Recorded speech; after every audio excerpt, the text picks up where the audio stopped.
Ma'am, I'm so sorry, but I'm going to have to ask your family to step outside. We've had a number of complaints from neighboring tables, and the owner has asked me to handle this discreetly. The maitre d' of Beauregard's, a thin, nervous white man in his mid-30s named Travis Whitcomb, leaned over the white linen tablecloth and delivered the line in a voice that he had clearly been practicing in his head for the previous 90 seconds while Lawson Beauregard III had been standing in the kitchen doorway giving him his instructions through clenched teeth. Diane Walker, 46 years old, in a navy blue dress she had bought at a Belk in Atlanta the previous Tuesday specifically for this evening, did not raise her voice. She did not move. She looked across the table at her husband Reginald, 51, a structural engineer who had driven 5 hours from Atlanta that morning with the family.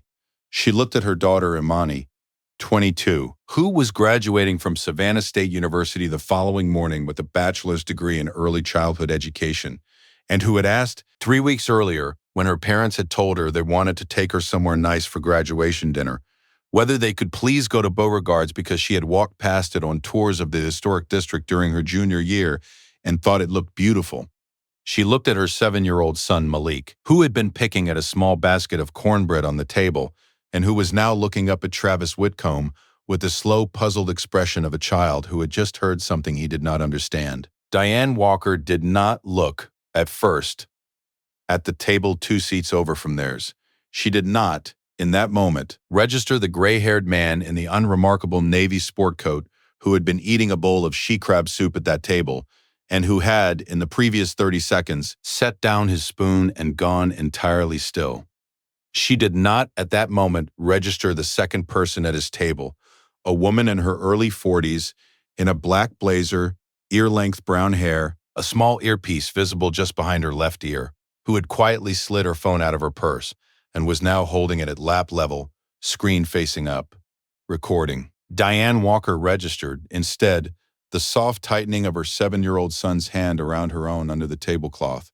She registered the slow flush rising up the side of her husband's neck. She registered her daughter Imani's eyes filling with tears that Imani would not allow to fall in front of her brother. Diane Walker breathed out slowly. She looked up at Travis Whitcomb. She asked, in the careful, steady voice she had used many times in her life in many similar rooms, "Could you tell me what the complaints were about exactly?" Travis Whitcomb's mouth opened. Travis Whitcomb's mouth closed. He glanced involuntarily at the kitchen door, where Lawson Beauregard III was standing with both of his hands braced against the doorframe, and was, by every visible indication, fully expecting his maître d' to handle the situation without his further involvement. Travis Whitcomb opened his mouth a second time. He said in a voice that had now dropped to a near whisper, "Ma'am, I really am sorry. The owner has just asked me to handle this. I'd appreciate it if you would gather your things and step outside without making a scene." Diane Walker looked at the maitre d' for a long moment. She looked at her husband. She placed her napkin slowly and deliberately on the table beside her bread plate. She was preparing to stand up. She was preparing to leave. She had been in this situation in various forms and in various rooms, more times in her life than she could specifically remember. She had a calm and dignified protocol for it. She was about to execute it. She did not, in the next 4 seconds, get the chance, because 2 tables over, at the small table by the window where the gray-haired man in the navy sport coat had been eating she-crab soup, the gray-haired man slowly set down his linen napkin, stood up from his chair, and walked, at the unhurried pace of a man who had spent 30 years in professional kitchens and who knew exactly how to enter a room he had decided to enter, directly toward the table where the Walker family was preparing to leave the restaurant they had driven 5 hours to eat in. 3 years earlier, the production team of Thorne's Last Stand had begun receiving anonymous tips about Beauregard's. The tips had been coming in through the show's website intake form at a rate of approximately 1 every 6 weeks for 31 months. Some had complained about the food. Some had complained about the service. Some, a smaller but persistent subset of about a third of the total, had complained about the way the owner treated the staff and certain categories of customer. The tips had been logged, sorted, and reviewed by a young producer named Imogen Marsh, 38, who had been with the show since its 3rd season. Imogen had visited Beauregard's twice in the previous 14 months. On her own, on quiet weekday evenings, paying cash. She had filed 2 careful reports with the show's executive producer, recommending that Beauregards be added to the production slate for the upcoming season, contingent on a final scouting visit by Chef Marcus Thorne himself. Beauregards had been founded in 1919 by Lawson Beauregard I, the great-grandfather of the current owner. The restaurant occupied a 3-story Greek Revival building on the corner of East Bay Street and Whitaker, in the historic district of Savannah, Georgia. The dining room sat 64. The walls were decorated with sepia photographs of Savannah society dinners from the 1920s through the 1960s. The menu featured she crab soup, low country boil, shrimp and grits, fried green tomatoes, pecan pie, and a bourbon pecan bread pudding that had been the subject of 2 Garden and Gun magazine features over the years. The restaurant's reputation had begun to soften approximately 5 years earlier, after Lawson Beauregard II had passed away and his son had taken over operations. The clientele had narrowed. The waitstaff turnover had risen. The restaurant was still profitable, but it was profitable in the manner of an institution living on the prestige of its name rather than the quality of its operations. None of this was, by itself, the kind of thing that would have drawn Chef Marcus Thorne and his production company to Savannah. The thing that had drawn them to Savannah was the third of the tips, the persistent one, about how the owner treated the staff in certain categories of customer. Marcus Thorne was 58 years old, born in Glasgow, raised in Manchester after his father had moved the family south at the age of 9 to work in the docks. He had left school at 16. He had washed dishes in a Manchester pub. He had worked his way up through 3 restaurants in Birmingham, 2 in London and 1 in Lyon before opening his first restaurant in Soho at the age of 29. He had received his first Michelin star at 31. He had received his third at 38. He held 3 Michelin stars at his flagship restaurant in Mayfair, where the tasting menu started at £385 per person, and the booking list ran 9 months in advance. He had been the host of Thorne's Last Stand for 11 seasons. The show's format was simple. Marcus Thorne and his production team would visit a struggling restaurant. Marcus would eat there anonymously, as a regular customer, for 1 or 2 meals. He would then approach the owner, on camera, with a proposal. He would spend a week at the restaurant rebuilding the menu, retraining the staff, and overhauling the operations, free of charge to the owner, in exchange for the right to film the process. Most owners accepted. Most owners regretted it within the first 48 hours. The show had, over its 11-season run, rescued and successfully relaunched 97 restaurants. It had also, on 23 separate occasions, ended in Chef Marcus Thorne walking out of the building on the final day of filming and announcing on camera that he would not be putting his name to the relaunch because the restaurant in question was beyond saving. Those 23 episodes had, almost without exception, ended in the restaurant in question closing within 90 days. The show's audience knew this. The show's audience watched in part for this. He did not know, on the evening of his scouting visit to Beauregards, that the restaurant did not deserve it. He had read Imogen Marsh's reports.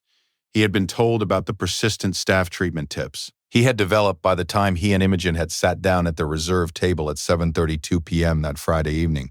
A working theory that the restaurant was operating somewhere near the borderline of his interventions. He had ordered the she crab soup. He had been 7 minutes into eating it, in the small, careful spoonfuls he used when he was assessing a dish, when the maitre d' had begun walking toward the table where the family of 4 had been seated approximately 15 minutes earlier. Marcus Thorne had registered the maitre d's body language, which was, in his professional assessment, the body language of a man who had been given an instruction he did not want to carry out. He had registered the moment Travis Whitcomb leaned over the white linen tablecloth. He had not heard the words. He had heard the tone. He had set down his spoon at the moment Diane Walker placed her napkin on the table. He had not, in his 11 seasons on the show, walked out of a scouting dinner.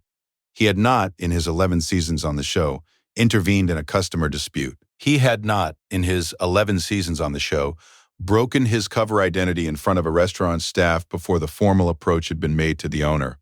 The decision to do all 3 of these things in the next 47 seconds was a decision Marcus Thorne would later describe, in an interview with The Guardian 11 months later, as the only decision I have ever made on that show that did not require any consideration whatsoever. Imogen Marsh, sitting across the table from him, had registered every movement of his face in the previous 15 seconds. She knew, with the unambiguous clarity of a producer who had worked beside him for 9 years, What was about to happen? She had already taken out her phone. She was already recording. She was now, with her free hand, sending a single one-word text message to the show's field crew, stationed in 2 production vehicles in the parking lot of a hotel 3 blocks down East Bay Street. The text message said, "Now." Marcus Thorne walked the 7 steps from his table to the Walker family's table at the unhurried pace of a man who had decided exactly what he was about to do. He stopped beside Travis Whitcomb's left shoulder. He looked at Diane Walker. He looked at Reginald Walker.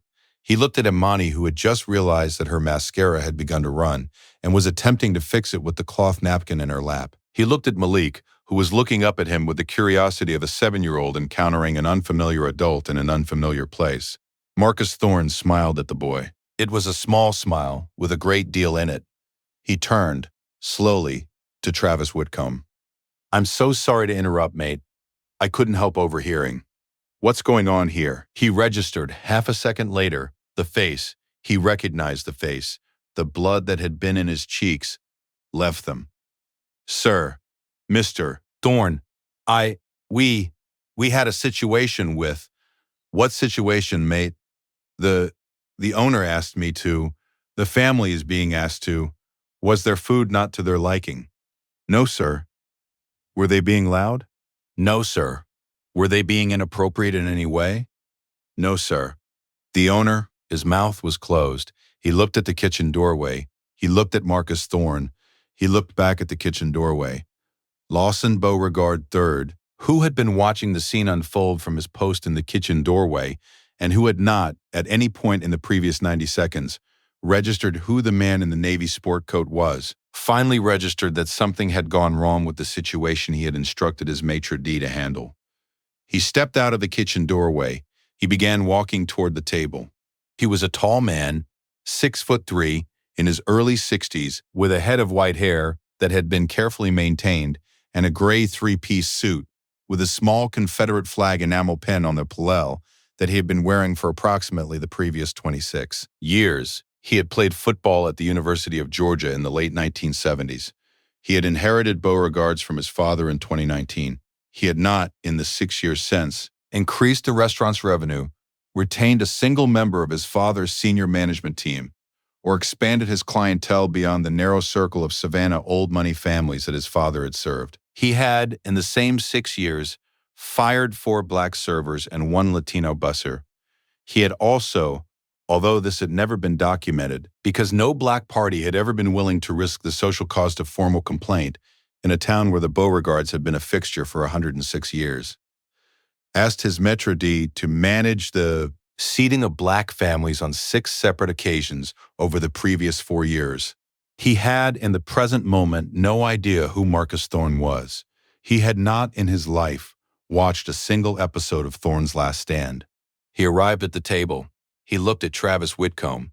He looked at the man in the Navy sport coat who appeared to be holding up his maitre d's progress. He said in the carefully cultivated Georgia drawl he used on customers he did not know, "Sir, I do apologize for the interruption. We're handling a small matter of seating. Travis, please escort the ladies' party to the door and I'll have your check waived as a courtesy. Sir, may I show you back to your table?" Marcus Thorne looked at Lawson Beauregard III. He did not, at first, say anything. He looked at Beauregard's face, then at the small Confederate flag pin on the man's lapel, then back at the face. He took a breath. When he spoke, his voice had changed slightly. It had grown quieter and at the same time considerably more precise. "And what is the matter of seating exactly?" "It's nothing, a minor matter. We're handling it. It looked, from where I was sitting, like you were asking this family to leave the restaurant they were eating dinner at." "Is that what was happening?" "Sir, I really must insist that you allow us to handle our own business. I will personally escort you back to your table, and we can—" "Beauregard, my name is Marcus Thorne."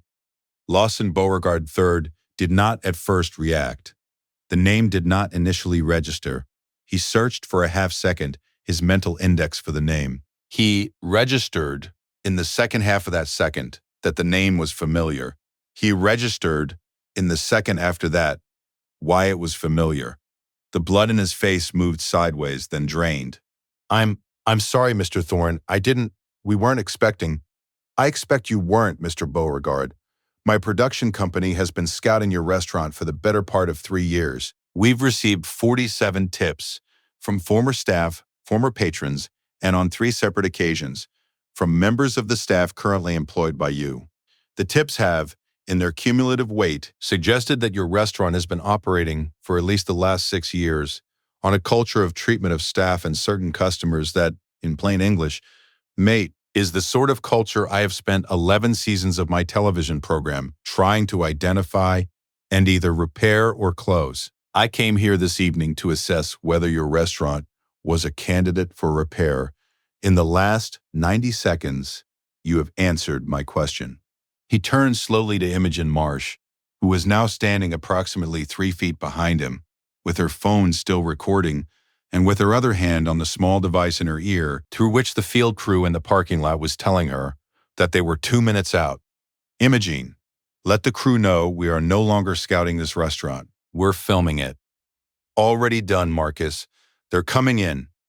Marcus Thorne turned back to Lawson Beauregard III. He turned to the Walker family. He looked at Diane Walker first. Mrs., I'm sorry I haven't asked your name. Walker. Diane Walker. I'm so sorry that this happened to you and your family in this restaurant tonight. I would like, with your permission, to ask you and your family to remain seated. I would like, with your permission, to have you serve the dinner you were planning to have here, on the house, by a member of my staff who I will be bringing into this restaurant in approximately 3 minutes.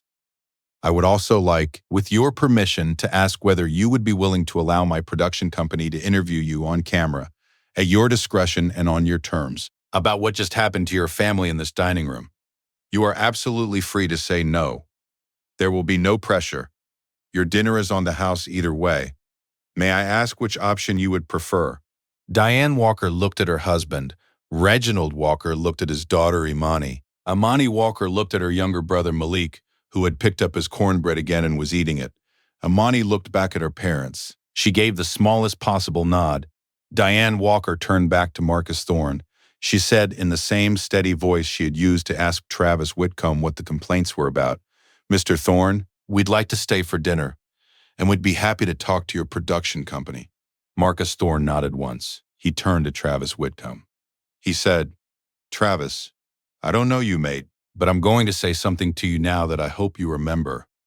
You are not the person who did the wrong thing tonight. You are the person who carried out the wrong thing somebody else did. Those are different, but they are not by any means equally different. You can keep your job tonight if you want it. You'll have to make a decision about whether you want to keep it tomorrow. That's not my decision to make for you, but I want you to know that I saw you hesitate. I saw you not want to do this. That matters to me. Whether it matters to you, mate, that's your business. Travis Whitcomb nodded. His eyes had filled with tears that he was not trying to hide. He stepped aside. The film crew arrived at the front door of Beauregard's at 7:47 p.m. They came in with 2 cameras, 2 boom microphones, and a lighting kit. Within 4 minutes, the dining room of Beauregard's had been transformed into an active filming location. Within 12 minutes, 62 of the restaurant's 64 diners had been informed of what was happening, with the production team's standard release forms offered to each, and 41 of them had signed. Within 22 minutes, Marcus Thorne was sitting across the table from Lawson Beauregard III in a corner of the dining room, with 2 cameras on them. The interview that followed lasted 47 minutes. Lawson Beauregard III did not, in the 47 minutes of the interview, perform well. He attempted, in the first 6 minutes, the bluff and folksy charm that had served him in Savannah society for 30 years. The charm did not survive Marcus Thorne's third question, which was a quiet, precise inquiry into why Beauregard's had fired 4 black servers in the previous 6 years and what the documented reasons had been in the personnel files. Beauregard did not have the documented reasons. Beauregard, in fact, did not know what was in his own personnel files, because he had not opened any of them since his father had died. Marcus Thorne, who had been provided by Imogen Marsh with summaries of 3 of those personnel files, 2 of which had been leaked to the show by the servers in question, knew exactly what was in them. By minute 15 of the interview, Lawson Beauregard III had stopped attempting charm and had moved to defensive denial. By minute 38, he had begun in the careful and clinical phrasing of a man being slowly disassembled in public, to repeat himself. By minute 44, he was no longer speaking in complete sentences. By minute 47, Marcus Thorne closed his small leather notebook, looked across the table at Lawson Beauregard III, and said, on camera, in the quiet voice he had used 23 times before in the previous 11 seasons of his show, Mr. Beauregard, I'm not going to be putting my name to this restaurant. I'm not going to be rebuilding your menu. I'm not going to be retraining your staff. I'm not going to be touching this operation in any way. I'm going to tell you on camera what I have told 23 other restaurant owners in the past 11 years. The restaurant you are running tonight, mate, is not the restaurant your great-grandfather founded in 1919. It is not the restaurant your grandfather kept open during the Depression.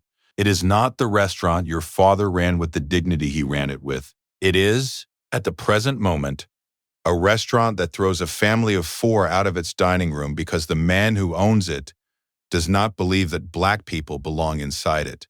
I will not put my name to that. I will not put my time to that. I will not put my crew to that. And I will tell you on this camera and on the air what I think you should do. I think you should close this restaurant. I think you should close it tonight. I think you should let the building be sold or leased to somebody who can run it the way your great-grandfather meant for it to be run. That's my recommendation. You can take it or leave it. We're done here. He stood. He walked away from the table. The cameras followed him. He walked over to the Walker family's table, where the dinner he had promised had been delivered by one of the show's culinary producers approximately 18 minutes earlier, and where Malik was at that moment finishing the last of his shrimp and grits. Marcus Thorne shook Reginald Walker's hand. He shook Imani Walker's hand and asked her where she was graduating from the following morning and what she had been studying. He shook 7-year-old Malik's hand gravely with the small smile he had given the boy at the beginning of the evening. He thanked them. He walked out of the restaurant. The episode aired on a Thursday night in October, 11 weeks after the night of the filming. It was the highest-rated episode of Thorne's Last Stand in the show's 11-season history. It was viewed live by an estimated 6.4 million American households. It was streamed in the 72 hours that followed its initial broadcast by approximately 11 million additional households across the show's various streaming partners. Clips of the episode: the maitre d's hesitation, the moment Marcus Thorne introduced himself, the small smile he gave Malik, the closing 4-minute scene in which he told Lawson Beauregard III to close his restaurant, were shared on social media at a volume the show's marketing team had not seen since the network had picked it up. 9 seasons earlier, Beauregard's closed its doors 14 days after the episode aired. The closure was announced in a 1-paragraph statement issued by Lawson Beauregard III's attorney, which cited personal reasons and did not name Thorne's Last Stand or Marcus Thorne. The building was sold the following spring to a hospitality group out of Charleston. The new restaurant, which opened on the same corner of East Bay Street in Whitaker the following October, was called Magnolia and Vine. Its executive chef was a Black Savannah native named Chef Kelvin Ward, who had been one of the 4 black servers Lawson Beauregard III had fired in the previous 6 years, and who, after his firing, had worked his way through culinary school in Charleston and a 4-year line cook position at a 1 Michelin star restaurant in Atlanta. Magnolia and Vine received a glowing 3-star review from the Atlanta Journal-Constitution in its 6th month of operation. It was booked out 3 months in advance by its 2nd year. Diane Walker, Reginald Walker, Imani Walker, and Malik Walker did not, in the months following the airing of the episode, give any additional public interviews. They had agreed to be filmed on the night of the incident on the condition that the show's producers would handle their footage with care and that the family's home address, employer information, and Malik's school would not be disclosed in any form. The show's producers had honored every term of that agreement. Imani Walker graduated from Savannah State University the morning after the dinner. She moved to Atlanta the following August and began her first teaching job at a Title I elementary school in Southwest Atlanta the following month. She did not, in her first 3 years of teaching, tell any of her colleagues or any of her students' parents that she had been in the episode of Thorne's Last Stand that had closed Beauregard's. Her mother had told her, in the kitchen of the house in Atlanta 2 weeks before she started her first teaching job, that she should hold the story close and tell it only to people who had earned the right to hear it. Imani had agreed. Marcus Thorne, in the autumn following the airing of the episode, was asked about Beauregard's in approximately 90 interviews over the course of the show's promotional cycle for its 12th season. He did not, in any of those interviews, discuss the specifics of what he had said to Lawson Beauregard III. He said in an interview with The Guardian in late November of that year, "I have been very lucky in my life. I happened to be in the right restaurant at the right moment. I happened to have a film crew 2 blocks away. The Walker family happened to be the most decent people I have ever shared a dining room with. None of that was me. The only thing I did was stand up from a table. The thing I would like people to remember, mate, it isn't standing up. It's the moment before. The moment when you decide to stand up. That moment is available to anyone in any dining room, anywhere at any time. You don't need a film crew. You don't need a show. You just need to know what you saw, and you need to know that doing nothing isn't a neutral choice. It's a choice. It just looks like nothing." He had paused. He had said, "I made a choice that night." So did the maitre d' once he understood he was allowed to. So did the Walkers. The owner made one too. Those choices are the whole thing. Everything else is just television.